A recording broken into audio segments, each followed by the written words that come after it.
Hey guys, Sundown here. This is giving me my chapter review to Nanatsu no Taizai of the Seven Deadly Sins 272, The Eternal Battle. Now this was a good chapter, if but a little predictable, but that's understandable because, it's going to be a fight chapter. It's going to be an action-based chapter, so you kind of already knew a little bit of what was going to go down, but there were a few things that we need to discuss about this chapter. So I'm not going to go through this chapter page by page. I want to go through more what we learned about the chapter, or what we've learned about the chapter. So let me just address something to begin with. So the chapter starts with Wild telling Ban and Meliodas that the Demon King is incredibly large because he consumes the creatures of Purgatory, getting larger and larger as he spent his time in Purgatory. And I was just wondering if, before having entered Purgatory and while he was still within the underworld, was the Demon King large because he was venturing to Purgatory and eating things from there? Or was he just large by nature and now he's just getting larger and larger? That's just something to consider. The Demon King is surprised by Meliodas' return and also confirms the presence of the door behind him. So there's definitely an exit, or the part of the exit behind him, or somewhere around the Demon King that he's guarding at this moment in time. So we then come to our first talking point of this chapter, which is Wild. Wild is a friggin' beast this chapter. He's absolutely awesome. I mean, yeah, the Demon King is toying with him and Wild can't actually really do much to the Demon King, shown by the frontal attack, which the Demon King just tanked with complete ease. He takes it and he caves in a bit, and then he's just stood up and he's just looking down at, I was going to say Hawk, he's looking down at Wild and he's just like, bing, and he just throws him away. However, Wild, from just this chapter alone, he's taken a couple of attacks from the Demon King himself and shaken them off without any signs of damage. I mean, the guy's not even got any scuff marks or anything on him. And after having fought the Demon King over 12,000 times, Wild is also very aware, very battle. His aptitude for battle is immense. He's kind of aware of everything occurring within the battle, telling Ban and Meliodas not to look away, kind of leading them, which is a really weird thing to see because when Meliodas isn't there, Ban's the leader, and with Meliodas there, he's usually the leader type, and he's just taking taking the leadership qualities away from both of these very type A type individuals. So I was like, yo, this is pretty cool. We got a pig leading Meliodas, the next in line to be Demon King, and Ban, who's probably one of the strongest humans as of now in the series, possibly excluding Escanor. I was gonna say Escanor, yeah. But out of the three of them, Wild was the only one who actually landed a hit as well on the Demon King. And if he makes it, well, actually, excluding Meliodas' full counter, I suppose, but even that was really not really a hit. You'll see why later on. But if he makes it out of Purgatory, this isn't the case of Wild. If Wild makes it out of Purgatory, he's actually going to be stronger than a commandment, I think. I mean, he's already managed to dodge and break the hand of Ban, who we're all considering is going to be exceptionally strong when he returns, possibly able to tank a couple commandments at the same time. So we got to really consider here that Wild is going to be an immensely strong individual if he makes it out of Purgatory with Meliodas and Ban. Possibly around Cusack Chandler level, maybe just below them, I'm thinking. So with the Sins getting ready to save Dark Meliodas, or the Meliodas who's currently in the real world, Wild would be a very important asset and an important ally to have as they storm the castle, So the second talking point of this chapter is the Demon King's innate magical ability, which is called the Demon King, or also referred to as the Ruler. And no, not the ruler you measure with, as in the ruler, as in the monarch, as in the king. So we see Ban try to use physical hunt on the Demon King, only for his own physical power to be robbed by the Demon King, instead of the Demon King's power being robbed by Ban. And we see Wild use a physical attack, spinning Wild, infused with magic, I assume, because we see all these bolts of energy flying off of the attack. And the Demon King tanks this as well without a care in the world. Meliodas then full counters a magical attack from the Demon King, meaning its power was amplified multiple times when it hit the Demon King, and he tanked that too without any effort, without breaking a sweat or anything. So what is the ability of the Ruler? What is this ability? What does it do?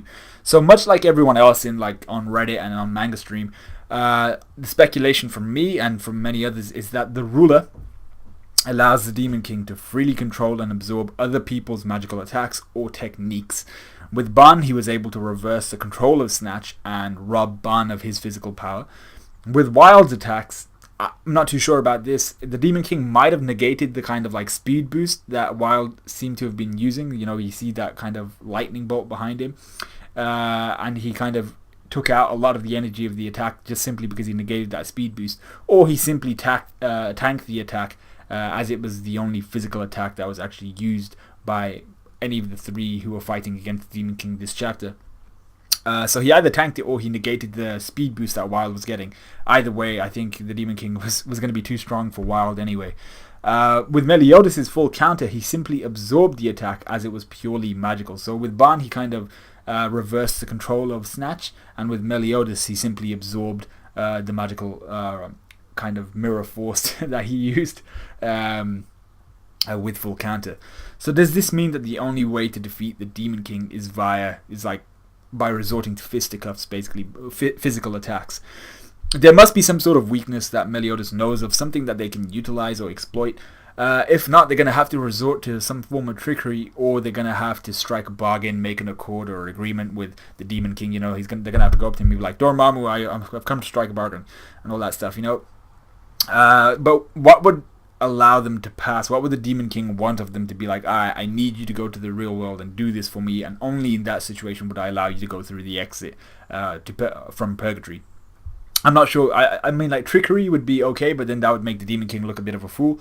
So, but I really don't see them beating the Demon King at this point in time, because he's just been, he can reverse, he can almost, I think we don't really know what the ruler can do. It has to be stated in one of those boxes, but it looks like he can absorb and possibly control all magical abilities within possibly his presence, or possibly within a certain radius or something, or maybe if it's only directed towards him. But they don't have enough physical power as well to be able to beat the Demon King, as shown by the fact that Wild, who seems to be the more powerful of Meliodas and Ban at the moment, when he hit the Demon King and he just tanked it like it was nothing. So they have to strike an accord or something like that with the Demon King, or resort to trickery.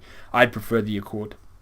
So the third talking point of this chapter is Estarossa and OGowther. Now before he destroys them all, the Demon King asks Meliodas what he remembers of Estarossa, seeing as he himself can only remember a summarized description of him, something very, very it's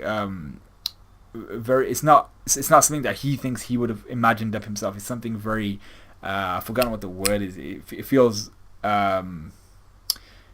it's very ununique. It's like a very, very I forgot what the word, but yeah, it's a very summarized description of Estarossa. The word's going to come at the end of this review. I can feel it.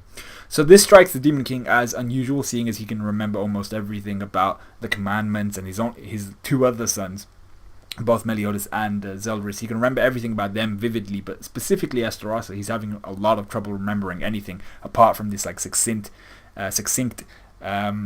description of him. So what also strikes him as unusual is that Meliodas was mentioning last chapter that he too couldn't remember anything about Estarossa, and I think he also only knows this very specific description of him. So Meliodas tells the Demon King what he remembers of Estarossa, which turns out to be the exact same summary of his character and life, really, that Mons Pete gave us a few chapters ago when he was fighting Estarossa. And Mons Pete gave us a longer version, but this was more like an abridged version of that same thing that Mons Pete said. And but the unique part here is that both Meliodas and the Demon King remember the exact same summary within their heads, which is incredibly suspicious to say the least. With this, the Demon King finally clocks onto the fact that what has happened is that, and he tells Meliodas that all of their memories of Estarossa have been fabricated, and there's only one person who's going to be able to do that. So as the Demon King thinks about this other guy, this other commandment who betrayed him, the scene shifts to King Sariel, Tarmiel, and Derieri as they make their way towards Elizabeth and Estarossa. Derieri looks back to see the commandment we were just referring to, and OGowther is just there on the back of Hawk following them. And I was like, oh shit, this is going to be dope. And there's a couple of key reasons here why this is going to be dope. First, what will OGowther do upon seeing Estarossa again? More and more people are jumping on the Estarossa equals Mael bandwagon, and I really don't see Estarossa being anyone else at this point. Sure, there are some kinks in the theory. Estarossa has the power of darkness and a demonic symbol when he assumes this darkness form. and he doesn't have his grace, and he didn't recognize his grace in Escanor if he was Mile. And I'm sure these will be explained away as such, or maybe in a different way by Nakaba, but Mile gained the power of darkness after being given a commandment by the Demon King, the commandment of love, after Meliodas betrayed the Demon Clan, you know. So if he lost his grace and then gained the power of a commandment, surely he would be able to utilize demonic darkness like all the rest of them can.